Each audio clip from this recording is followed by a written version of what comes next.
Hello and welcome to a new video here on my channel. Today I will present to you my next story. This is part 2 of the story, Eureka, a guide to the mysticism. I hope you really like it, and if you like it, leave a like and comment down below so I can see how much fun you have listening to my story.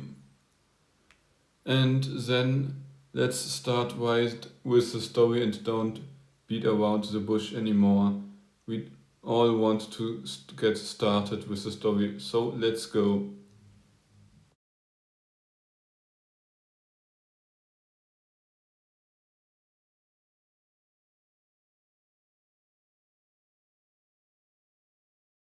Chapter 2. Soul Flame. Video 2, page 1. This can only mean that the people who brought her here had no ill intent, since it would make no logical sense to do something like this even if they thought their charge wouldn't try to flee out the window. Okay, so this is what the city of Averin looks like. It's really interesting. I thought it would look different, Myra thinks as her gaze falls on the city wall that surrounds the town and appears to be made of metal. The sun glints off the gray, matte metal, poorly reflective, yet it gleams a little. The towers of the wall look somewhat oversized, a little too tall, and the various upper levels appear to have something like diving boards attached, only without the intention that anyone should jump off them. They are docking points for riders. If I think about it, this is probably one of the biggest differences between this reality and the one Mark Tesla lived in. The main difference seems to be that in this world insects are relatively easy to train and to ride. Insects are ordinary animals here with almost no paranormal properties. They are as common and normal as livestock, where in Mark Tesla's world, Myra thinks as her eyes travel over the regular high towers, at least 7 stories tall, on the inside of the city, and the walkways where insect riders can land, which seem to be a normal feature of this city as well. That obviously changes the entire lifestyle of this reality, because robbers have to prepare escape vehicles differently and think differently. Police can fly in 3 dimensions rather than ride horses. There are different insects that reach different altitudes. Bees are among the most common and widespread. Swarm insects are generally easier to control than solitary insects like dragonflies. Dragonflies aren't part of a swarm, Myra thinks to herself as her gaze continues over the city. It is the country's capital, but in truth it is not extraordinary. There are many similar cities in other places. Only the scale and the number of riders may be larger, otherwise it's a somewhat larger than average town with more police stations and far more beekeepers.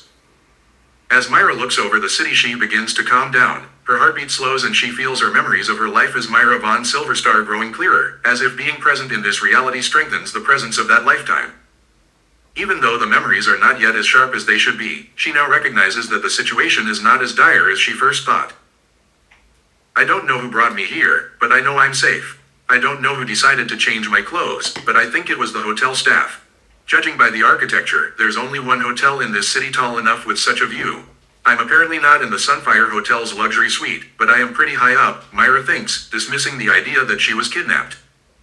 A slight unease, however, refuses to fade. She still does not know exactly how or what happened recently. Okay, I was probably not kidnapped, so I can check whether the other doors are open or locked. Time to explore a bit, Myra thinks as she moves away from the window toward her room's door. The corridor on the other side is quiet and empty. Apart from the hotel staff, nobody else seems awake yet. Nothing suggests anything supernatural, and nothing suggests someone is watching her or bothered to secure her somewhere. Okay, maybe I was just a bit paranoid, but what should I do when my big brother Theodore comes? I can't pretend to be the original. I'm not just his sister. Something happened to his real sister and I am the result. I'm not a simple reincarnation of Mark Tesla.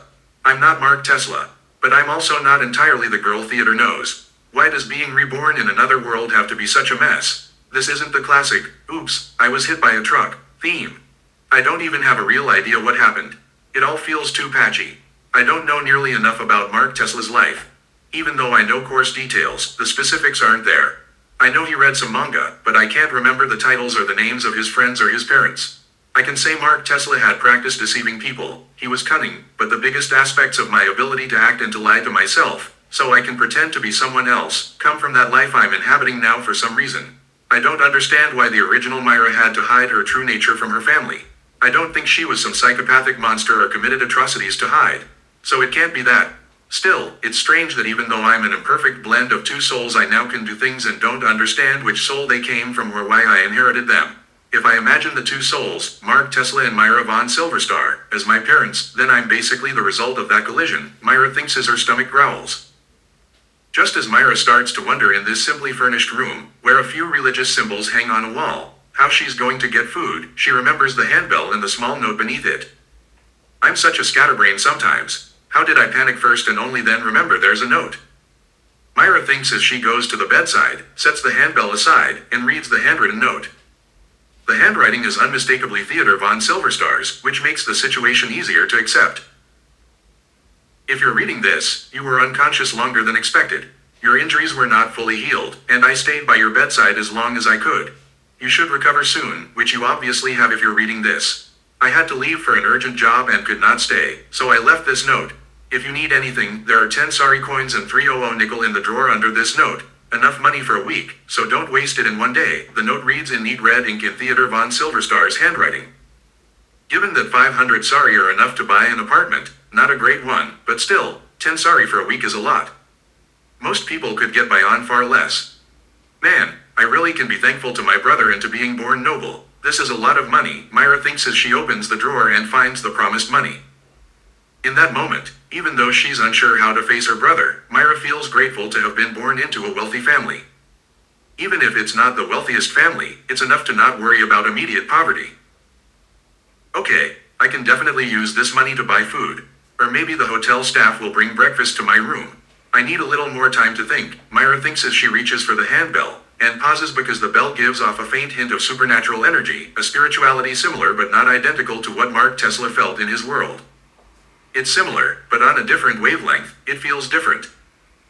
Logically, it makes no sense to rig a handbell in a room to produce some negative effect on whoever rings it. If someone wanted to harm an unconscious person, they could have done it while the target was still unconscious. They wouldn't need to go to the trouble of preparing a tampered bell or forging a note. Realizing she's drifting into paranoid thoughts again, Myra forces them aside and rings the bell. The small supernatural phenomenon that follows is simply that the bell sounds a little too clear and its tone carries a fraction too far through the air. Thank goodness, not every small supernatural object is rare. I thought they would be, but I was mistaken. My ring is a much stronger effect than this bell. Maybe I'm just a little paranoid and this bell is nothing special. Still, I can't help thinking about what it might mean. This paranoid kind of whatever, Myra thinks as she waits for something else to happen. A few seconds later the door opens and a maid enters. She wears a black and white uniform and seems composed even when she sees Myra in nothing but underwear and a silk nightgown. I would like breakfast in my room. Could you bring it up? I'd like a vegetarian soup. I don't want to eat meat. And maybe some strawberries. I like strawberries, Myra says in a steady voice. As you wish. I'll arrange that immediately. Sir Theodore von Silverstar instructed me to let him know when you woke up, which I will, the maid replies. When the maid leaves the hotel room, the Sunfire Hotel begins to stir like an animal waking. Guests in neighboring rooms and throughout the building rouse and go about their morning routines. Okay, now that I know I'm safe and can stay at the Sunfire for the time being, I should think about what the paranormal means in this world and how to learn more about it without making myself suspicious. Above all, I need to figure out what's normal and what isn't. From my memories I can say my grandfather is basically the person who knows the most about the paranormal. But contacting him by post will take days even under the best circumstances, unless I spend extra to send a rider through the air. So I can't get quick answers that way. I doubt the old man would have willingly told me everything. He's had 15 years to introduce me to the occult, and he didn't. That could mean he wanted to protect me, or he didn't want me meddling in dangerous things, or maybe I overestimate his knowledge. Thankfully he isn't my only source. I can speak to the dead, and from what I've seen the dead behave differently here.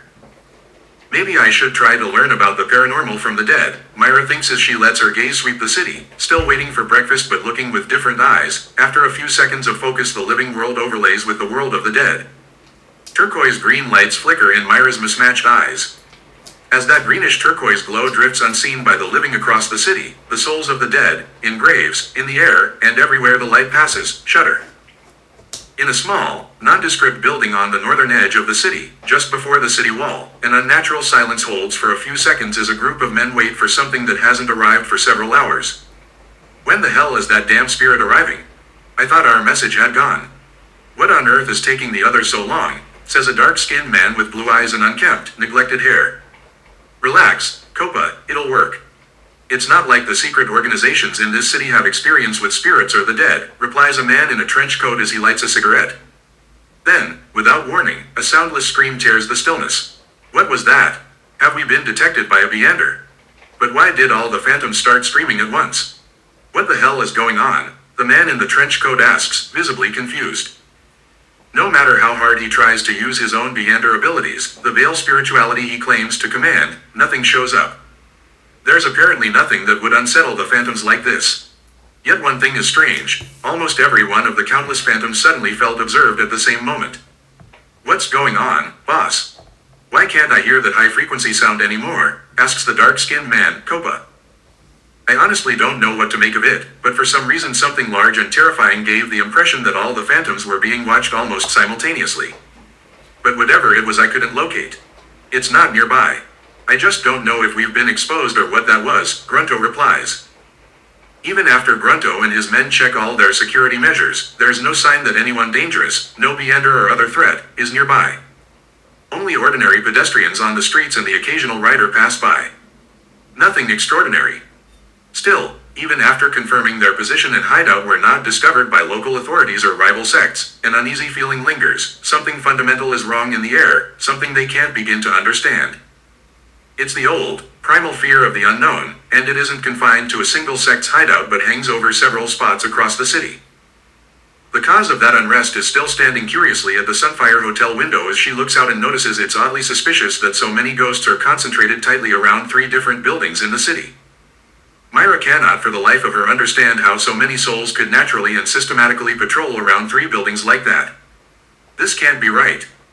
I don't know exactly how the dead behave in this world, but since I can tell how long someone's been dead by how their soul fades and how little influence they have, it's not normal for so many distinct silhouettes, clearly of human origin, to be patrolling 3 buildings in a targeted, systematic way. That looks intentional and definitely human-directed. Phantoms shouldn't behave like that from what I've seen. But what should I do about it? I can't just go and investigate. I'm still too inexperienced with the supernatural of this reality to risk walking into something I don't understand. I should first try to learn more about spirit work in this world before interacting with ghosts. Maybe I can experiment with my ability to speak to the dead at a cemetery. Worst case I look like someone crazy. Whatever, maybe some stray spirit will drift by I can observe. For now I'll leave it alone, Myra thinks. So Myra waits for breakfast and dresses a little more. While getting dressed she notices something surprising. Wearing a skirt doesn't feel as appealing as it used to. Why do I feel like my taste in clothes just changed overnight? Wearing a skirt or a dress suddenly seems awkward. The wind and all the men, it just feels a bit uncomfortable. Especially running in a skirt, if it's long, that's difficult. Thinking about it, this practical attitude toward clothing probably comes from Mark Tesla, not from the life I had in this world. I can't bring myself to care about etiquette or what other people think, except when it's strategically useful. I was raised to understand that my appearance matters to others and that I should present well, but somehow I just don't care anymore, except for strategic reasons. If I want to disguise myself so people won't recognize me, I'll dress differently only when it helps, like making sure people clearly see me as a woman and not a man. Also, I don't feel much attachment to my long hair. A few weeks ago, when I was still at home with the Silver Star family, I felt proud to look pretty, but now I feel nothing about being beautiful or doll-like. Beauty is irrelevant unless I can use it to get what I want. Okay, that's definitely Mark Tesla's mindset, but not as callous or detached from the world as he was in life. I can understand how he might be neglected. People who have seen the dead their whole lives can't be right in the head, especially if they've never had a loving family, Myra thinks as she sits on her room's balcony and looks out on a beautiful, sunny, pleasant day. But the day's beauty, the warm breeze and the pleasant view, cannot hide the darkness this city tries to veil, at least not for Myra, as her eyes sweep the city and hot spots of spirit fragments burn into her perception. The cemetery is a natural place for such things, but even there shouldn't be as many soul fragments as she sees. By the standards of Mark Tesla's life, there are far too many soul fragments in this city. If I think about it, maybe this is the first time I'm seeing the dead in this world, and I didn't know how the dead behave here. Maybe they trickle into the afterlife more slowly. Maybe souls fade much slower. But that wouldn't make sense. Instinctively I can feel how long someone's been dead. Still, it makes no sense why I can see so many dead at the cemetery. because I sense that many of these humanoid forms have been dead for far longer than should be possible, at least according to what Mark Tesla knew, Myra thinks. Then her eyes widen in surprise when she spots a spirit at a distance that is noticeably larger than the other humanoid shapes, not someone who died days or weeks ago, which might be conceivable, but someone who has been dead for years, even decades, which doesn't fit any natural pattern from Mark Tesla's world. Okay, something is fundamentally wrong with the dead in this city. I see soul fragments fading at a normal rate, and then ghosts that are far too old to have died recently. The systematic patrolling of ghosts around those 3 sites in the city definitely indicates human control. That implies there's a method people can use to do this. It's too disciplined. That could mean an underground cult or organization in this city is using ghosts as sentries. That means I have to approach this carefully, Myra thinks. The possibility that an organization can manipulate the dead in this world is terrifying. But since these ghosts patrol those 3 locations at regular intervals, it probably means they operate a local surveillance system rather than a citywide network. As Myra continues to watch, she notices nothing else remarkable besides the odd behavior of those spirits. It's almost as if every time she looks toward those phantoms or spirit sentries, they become restless and open their mouths. Could it be that my looking at them reveals my position when I use my ability? No, if that were true, the ghosts wouldn't be confused like this. Wait, I can sense that these ghosts are confused. That's definitely not just Mark Tesla's power. Mark Tesla couldn't feel that. Okay, something's strange about my ability and I need to figure out what's going on today, Myra thinks, forcing herself to stay calm because panicking won't help. Especially since if the group that manipulates the dead already knew their coordinates, running away with her non-athletic body wouldn't be much help, especially if they can use the dead as scouts. As she thinks about the paranormal and the motivations of such an organization, she returns to the original problem, lack of information and the risk of getting hurt while trying to obtain it. While contemplating how to gather useful information without putting herself in danger, the only viable method seems to be questioning the dead, because that's the most directly available option. Eavesdropping or prolonged investigation would sooner or later draw attention. Okay, first I should find out what I can do with my ability. I can't reduce the risk to 0, but so far no one has found me. At least I don't see any dead souls looking my way. But that could also mean they don't want to alarm me. I should suppress these paranoid thoughts and focus on learning more. If I change the frequency or focus my perspective a bit, theoretically I should be able to see the souls of the living, since I already see the dead. Why wouldn't I be able to see the living souls? Myra thinks as she follows her instincts and tries to refocus her sight, but it proves surprisingly difficult. It's almost like trying to find a secret radio channel by randomly tuning frequencies. Theoretically possible, but time-consuming and tricky. Finally, that took forever, Myra thinks as the sun climbs and her breakfast is cleared away. When she lets her gaze roam a Varan, it's as if every individual, living and dead, becomes a point of light. The living glow in a soft orange-golden hue, the dead appear a little different, a greenish turquoise for those spirits actively resisting the pull into the afterlife. But with so many living and dead souls concentrated here, this is a lousy way to see anything specific. Trying to isolate a single soul to focus on is mostly useless because the surroundings still blaze with light and energy, merging into one harsh brilliance. Great, what is this supposed to mean? I can see all life around me, but I can't see anything useful. If I ignore all the dead, there are still too many living lights and I can't glean anything sensible from the souls. I can't focus on a single soul, at least not when I'm scanning the entire city. If I narrow my view to the Sunfire Hotel, it helps a little, reducing my range, but I still can't determine anything concrete about the living souls. It feels like they're more firmly anchored to the world than the dead, Myra thinks as she narrows her perception further, reducing her ability's range to a few meters around her, which is enough, since it allows indirect sight through thin walls. Okay, Mark Tesla's hypothesis was garbage. This ability is far more than just seeing the dead. I think he assumed it was a curse and never bothered to develop it. But that doesn't explain everything. If I can see both dead and living souls, it's a sign I might be able to manipulate or influence them. That's worth trying. But can I even say this ability is part of this world? Spirituality here should allow for that. But if I can see the dead as part of this world, why didn't the Crescent Moon Knight notice? Maybe my ring or I somehow hide the ability, but that doesn't feel right. The power to speak to the dead was originally a superpower from another reality, right? I can't remember clearly. I need to focus. Maybe if I find more triggers, things that remind me of Mark Tesla's life, I'll learn more about his power, Myra thinks as bells ring, announcing that it's 11 o'clock.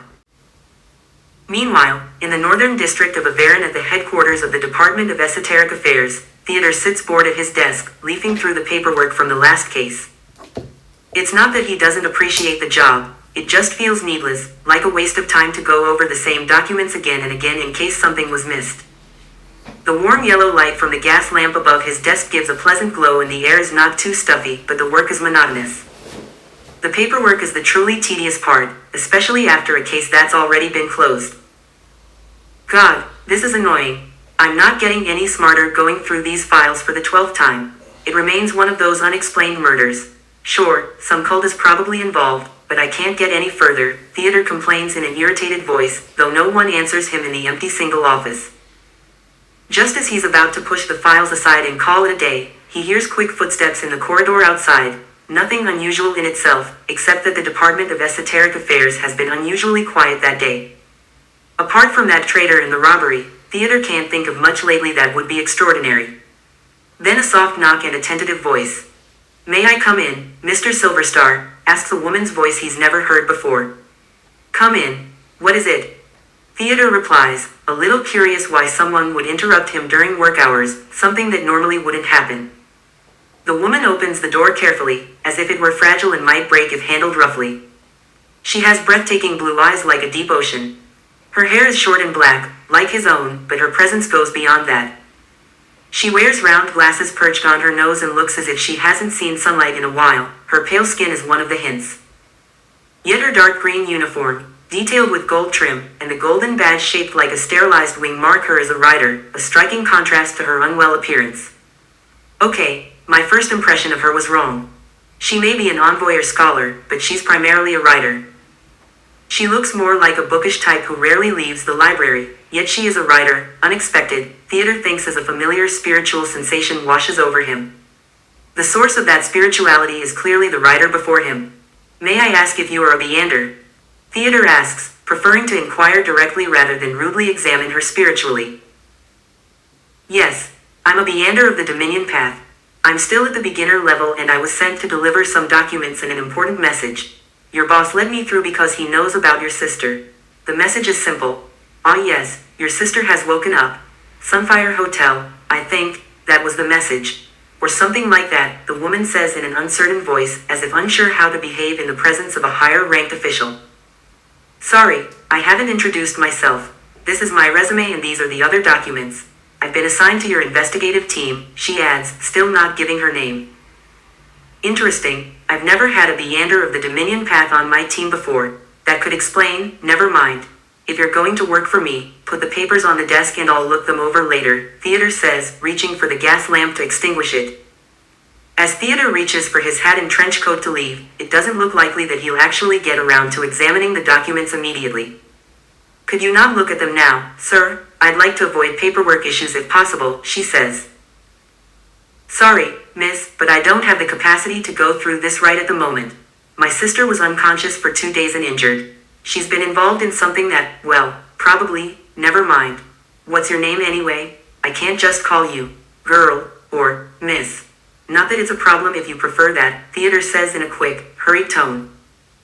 "My name is Freya, but I must insist you look at these. I need these papers stamped today," Freya replies, following Theodore easily despite appearing smaller and more delicate, another sign of her Dominion vitality. Even at the early levels of the Dominion Path, increased vitality and strength are noticeable. It's not hard to see. The frail-looking Freya can easily keep pace with a well-trained, much larger man. As Theodore's footsteps echo through the corridor, both fall silent. Theodore thinking of his sister, Freya worried about her job and what will happen if the papers aren't stamped. "Hey, could you do me a favor and tell this little bundle of nerves that I'll stamp her papers later? Whether she comes to my department today or tomorrow doesn't really matter," Theodore says to an average-looking man loitering at the entrance who appears to be leafing through a pamphlet he shouldn't have. "Oh God, don't scare me like that, Sir Theodore. Why are we in such a hurry?" The man replies in that eternally calm voice that can only come from someone hardened by too much stress and a certain numbness toward demanding people. "I just heard my sister finally woke from her coma. She needs me, or she'll be angry again. In the worst case she could think she was kidnapped and start threatening people. My sister may be small, but she's not to be underestimated," Theodore says, a cold shiver running down his spine at the thought of his sister's temper. I could have sworn Myra must be a Beander, if I hadn't already tested her. If she had any Beander abilities, this wouldn't have happened to her, and I wouldn't be so worried. It was a mistake of the old man not to teach her when she was young. I won't wait when it comes to my sister's safety, Theodore thinks as his plan immediately takes shape. First stop, his apartment. Next stop, the Sunfire Hotel. The name Sunfire Hotel may sound extravagant, but in this mystical world it fits. The hotel's reputation and the story behind it justify the high price, at least in Theodore's view. To the general public it's just the city's grandest, most refined hotel. In the mystical world there is far more behind it, a legend that, unusually, contains no grain of falsehood. All right, then. I wish your sister a speedy recovery. I heard about what happened, the graying-haired man says, neither thin nor fat, not someone to leave a strong impression. The words fade into the empty reception hall as Theodore's footsteps climb the spiral stairs toward the surface. Is he always like that? Freya asks, listening to Theodore's receding steps. No, not always. He's usually pretty relaxed, but his sister was seriously injured and in a coma for a few days, and that has shaken him. Counting today, she arrived 3 days ago. She's already spent 3 nights at the Sunfire, and it won't have been cheap, the man behind the desk replies. Okay, and what about the papers? I thought they needed stamping today, Freya asks. Strictly speaking, yes, they should be stamped today, but my job is handling applications and personnel transfers between quadrants of a department, and whether I take them today or tomorrow doesn't matter much. At the end of the day the paperwork is only audited weekly. If I close one eye, you've technically got until the end of the week. It's only Monday, cut yourself some slack, the man says, lighting a cigarette even though it's technically forbidden. While Freya presses for more details to be sure, Theodore makes his way straight to the Rider Tower of the police station. Although all the riders, police officers, and staff appear proper on the surface, it's obvious to Theodore that this is far from a typical police station, it's a disguised front for the Department of Esoteric Affairs. Not every employee is a Beander, but most are at least on the first stage of a Beander path. So no one is surprised when he climbs the ladder to the Rider Tower without explaining why he needs a bee or where he's flying to. While most people rarely experience the luxury of flying on an insect, for department personnel it's commonplace, dragonflies are even available for quick cross-town travel. That's Theodore's choice as he reaches the 3rd floor of the Rider Tower. The smell of lamp oil is the first thing Theodore notices, then the scrape of insect legs on metal. As his gaze sweeps the room, part of him is glad his status in the department is high enough that he doesn't worry about the cost of using dragonflies. It's great how easy all this is to manage. When you're in a hurry it would otherwise be impractical, Theodore thinks as he pulls his flight goggles over his eyes and tightens his hat, even though the wind will likely whip it off. For a second he hesitates whether to put on riding pants, but he decides against it and steps through the large wooden door onto the flight platform. Grabbing a random whistle from the rack, he glances at the number above the reddish symbol. All right, number 397 this time. Interesting, last time it was always numbers under 100. Whatever, Theodore thinks, and blows the whistle without wasting time. For a moment after the piercing whistle dies away, nothing seems to happen. Then, faintly, the hum of a dragonfly reaches him. Handy things, these whistles. They let me call the dragonfly linked to the whistle. I think that's an application of Dominion spirituality, or balanced spirituality, one of the two. But I don't know whether the characteristics that allow this belong to red or to green. Selfish red or altruistic green. Either Beander path could theoretically produce such an effect, but I'm no expert on red and green, Theodore thinks as he saddles the dragonfly and double checks, again, that he's securely strapped in. The last thing he wants is to fall off at high speed. It wouldn't be the first time a Beander's arrogance about their powers led them to ignore safety. I'm in a hurry, but I should double check once more, he thinks, then composes himself and signals the dragonfly to take off. As he feels the dragonfly's wings beat faster, that familiar thrill before takeoff returns. It's always intoxicating to fly on a dragonfly's back, especially since they are about 4 times faster than bees, which are much more common. In general, swarm creatures are much easier to handle than solitary ones. I guess once you tame a swarm's queen you've tamed the whole swarm. Still, I don't want to be a beekeeper, the job is too risky for me, and that says something given my line of work. But first I need to get home, grab my grimoire, and then fly straight to the Sunfire Hotel. It's high time Myra understands the basics of the mystical world so she doesn't get into danger again, Theodore thinks as the dragonfly's wing beats settle into a steady hum. As the air whips around Theodore, That familiar rush of freedom returns, the kind you only feel when you are truly flying. Man, the feeling of flight is something special. I'll never get used to it, he thinks as his gaze slips down through his flight goggles to the streets of Avarin. The streets are as full as any day. No one looks up when they hear the high-frequency hum of a dragonfly or the wing beats of a bee. Numerous riders skim roofs and patrol for crime, and they don't pay any mind when something streaks over their heads through the airspace reserved for urgent riders or the most pressing courier messages. Basically, riders on dragonflies are similarly fast insects. As Theodore feels the wind lash through his hair and leans close to the dragonfly's back, a strange thought occurs to him. Why exactly are insects completely ordinary here? They don't have any strong dominion spirituality or anything remarkable. They're just normal animals, like livestock. Yet we use them daily to fly from A to B. It can't always have been like this. Who came up with taming such huge insects, and were they always this common? I doubt it. I once read somewhere that insects used to be tiny, even though I can't picture it. If they were ever small, why are they so large now? Maybe I read something wrong. Whatever, right now these insects are completely normal at this size, Theodore thinks as his eyes pass his apartment, only minutes away, and then rest on the Sunfire Hotel, one of the city's most striking buildings. Good thing I always carry a spare key for my window, in case I have to break in. Well, I can't really call it breaking in, he thinks as he signals his mount to slow. When Theodore tilts into the turn, the trained mount responds instantly and they bank gently, flowing through the curve. The wind eases and breathing becomes easier until everything nearly feels normal and the dragonfly almost comes to a hover. Now comes the hard bit, unlocking the window without falling, Theodore thinks, guiding the dragonfly closer to the house wall for the last few meters. And although some people like to say dragonflies and other insects lack intelligence, Theodore has no such impression. The dragonfly follows his gestures precisely. The soft vibration of wings fades into the background hum of other insects and the voices of passers-by. Hey, look, someone's trying to break into a window, a child on the street shouts, pointing to his mother. No, he's not a burglar. He's probably a member of the Riders. Look at his uniform. He's allowed to ride that dragonfly. Besides, it's none of our business. He doesn't look like a criminal, and he has a key. Burglars do this at night, the mother explains, tugging her daughter along so as not to distract the nice gentleman from entering his apartment. Just as Theodore eases free of his straps and balances toward the window, he hears the hum of another dragonfly and senses a familiar presence, a meander of the delirium path. Well, what are we doing here, Mr. Theodore? Breaking into an apartment, says a mischievous voice, laced with sarcasm but strangely familiar. Theodore has heard it many times before.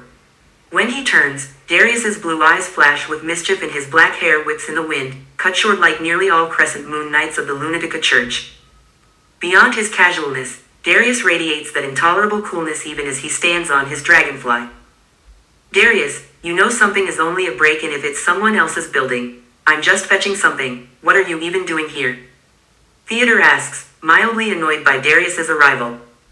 Oh, don't be so rude all the time, my friend. You'll never find a girlfriend that way, Darius replies in his entirely inappropriate, sarcastic tone. The constant matchmaking jibes and risque comments are somehow not fitting for a crescent moon night. Am I imagining it, or are you just radiating more arrogance today? I feel like your presence has become stronger, Theodore asks, raising an eyebrow as the click of the window lock tells him the pane is open. It doesn't take long for Theodore to launch through the open window and into his apartment while the dragonfly dips and quickly reorients itself to the previous position. Flattering that you noticed, but I got promoted after our success on the case last year. The promotion ceremony is tomorrow. I'll reach the gray dust rank, Darius says, chest puffed with pride. How the Crescent Moon Order let a self-obsessed jerk like you in, I'll never know, Theodore calls from the window. His words trail off oddly, blurred and barely noticed by the people below. Hey, you're not really better. You want to be a detective, but you only got this far by luck, Darius fires back, unconcerned about rank. What are you doing inside and why are you in such a hurry? Darius asks, slightly puzzled as Theodore suddenly dives back out the window and nearly misses the dragonfly. It only adjusts in time to catch him. My private affairs are none of your business, church scum, Theodore says in a loose tone with a broad grin that doesn't match the words. In any other case that would be a direct insult to the church, but Darius is an exception. Despite the banter, both Darius's blue eyes and Theodore's green eyes flecked with gold show nothing but amusement. All their insults and barbs are neither meant seriously nor taken that way, though a different representative of the church might not find such jokes amusing. In some ways Darius can't imagine treating his friend any other way. Lunatica is strict and monotonous enough already. But you know what you wanted to do first after you got your first rank. I'll let you in tomorrow night, Theodore says with sudden seriousness. Saying it like that makes it sound like we're both gay. Not that I have a problem with that, you're quite attractive, Darius jokes. I obviously didn't mean that, you goof. I meant the promise, not anything erotic. I know how that sounded, Theodore replies, rolling his eyes. As he speaks, Darius notices a faint trace of revelation spirituality leaking from Theodore's jacket pocket. If Darius had not helped modify and create the mystical artifact in question, he likely wouldn't be able to distinguish that subtle signature from Theodore's own spiritual mark. Okay, then I hope whatever you've got planned today goes well. See you tomorrow night, Darius says, realizing he doesn't have much time left. As Darius settles into his saddle, straps himself in, and signals his dragonfly to take off, the sun catches in the insect's green turquoise, shimmering carapace, and Theodore can't help but admire the beauty of dragonflies. The feeling of flight is something special. I'll never get used to it, he thinks as his eyes pass over his apartment, only a few minutes away, and then rest on the Sunfire Hotel. I should hurry so my sister doesn't have to wait longer than necessary. It's high time I explain everything about this mystic world and its various spiritualities. I can't let grandfather hide the mystical from her under the pretense of protection and let her stumble into it unprepared. I won't allow my sister to be endangered because she lacks the strength to protect herself. At least knowing is an advantage, Theodore von Silverstar thinks, annoyed at the old man who knew about the mystical but refused for years to inform his family. Riding his dragonfly toward the Sunfire Hotel at top speed, Theodore's thoughts move from the wind to his sister and the dangers of the mystic world. It's clear the world is dangerous, and ignorance is both a blessing and a problem. Is ignorance a blessing or a curse? Am I doing right to take that blessing of ignorance away from my little sister? How will she react? Is this a mistake? I don't know. But fortunately my gift should let her absorb the knowledge without falling prey to the cognitive poison. Even if the book can be used only once, I hope my modification works and only works for her. I already know most of the knowledge it contains. If it works as I intended, she can read the book safely. The cognitive poison won't be the only safeguard against theft and misuse. Well, reading without going mad, maybe, but I should be cautious and let her read it slowly, he thinks as the Sunfire Hotel grows larger before him. Although it would be tempting to drop in on the balcony, that would alarm passers-by and hotel staff, so Theodore von Silverstar, heir to a modest noble house, must enter through the main entrance like anyone else. The dragonfly's hum stops as a maid guides Theodore into the hotel and attendants take the dragonfly. Meanwhile, on the 5th floor of the Sunfire Hotel in room 367, Myra still stands before the wardrobe, dissatisfied with the clothing options. None of the dresses or skirts feels particularly comfortable. I really don't have the patience for this. Why is finding something to wear always so exhausting? I don't understand how my old self enjoyed shopping so much. Now it feels like a waste of time and stressful to be in a shop full of people. And changing rooms, someone will always peek, Myra thinks, remembering how little erotic content there seems to be in this world. On the other hand, I get it, there's no internet here, and many things normal to Mark Tesla's life don't exist. People are probably more repressed, or maybe they can't contain their urges. There are brothels here, after all. Either way, I don't want to be ogled. I wonder if this attitude is from my noble life or from Mark Tesla's life, she continues, and decides to buy comfortable trousers. Dressing like a boy would be practical and comfortable. Her thoughts are interrupted by footsteps outside the room, familiar ones. A quick knock and a familiar voice leave no doubt who it is. Myra, it's me, Theodore. May I come in? Theodore calls, slightly out of breath. Even before Myra fully processes the sound, a warm feeling spreads through her chest at her brother's presence and the safety it brings. Yes, come in, brother, she replies, uncertain why the word, brother, feels somewhat strange. Why does it feel odd to call him brother? Myra wonders as Theodore enters in his black leather trench coat and a somewhat rumpled hat. His green eyes sparkle like emeralds flecked with gold, contrasting with his near-midnight black hair. His athletic build and sharp features complete the image. Man, I knew from my memories he was handsome, but I didn't expect him to look this sharp. He must be quite the latest man, Myra thinks, then flushes as blood rises to her face. What am I thinking? He's my brother. I can't be attracted to him. That would be wrong. Thoughts are okay, but real feelings, no, those would be inappropriate, she tells herself, pushing the thought away. Her eyes fall on a bulge in his trench coat pocket, the exact shape of a book. The way he clutches it suggests it's no ordinary volume. A book. Why is he bringing a book? Why is he out of breath? Did he run or fly here? Where exactly does he work as a detective in a Varan? I can't remember him telling me clearly, Myra thinks. Is something wrong, Myra? You look feverish. Are you fully recovered or haven't the healers checked you properly? Let me take a look, Theodore says, stepping closer, concerned. No, I'm fine. Nothing serious, I've got it under control, Myra replies, waving her hands.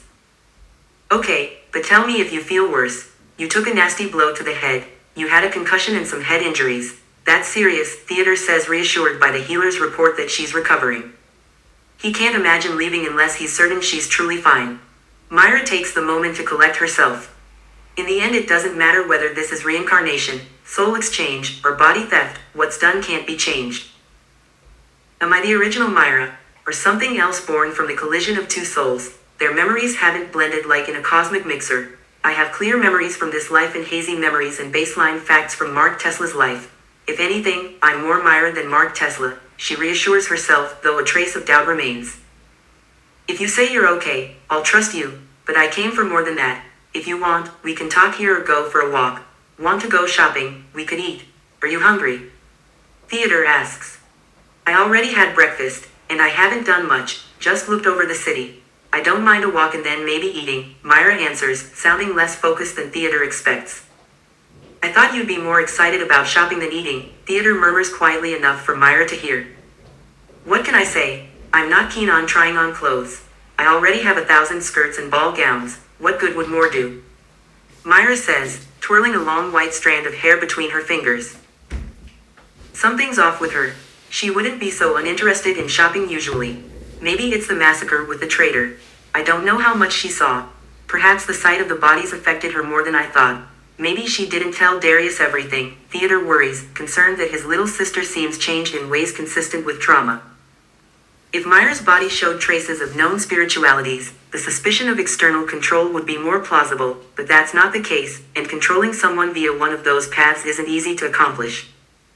Besides, Darius assured me with the Lunatica priest that her soul was unharmed and not otherwise influenced. Everything should be as it was, Theodore thinks. Still, I can't shake the feeling that something's different. Doesn't her presence feel a bit firmer, more anchored in this world? She seems less dreamy and more grounded, he thinks as he collapses into a chair in the room.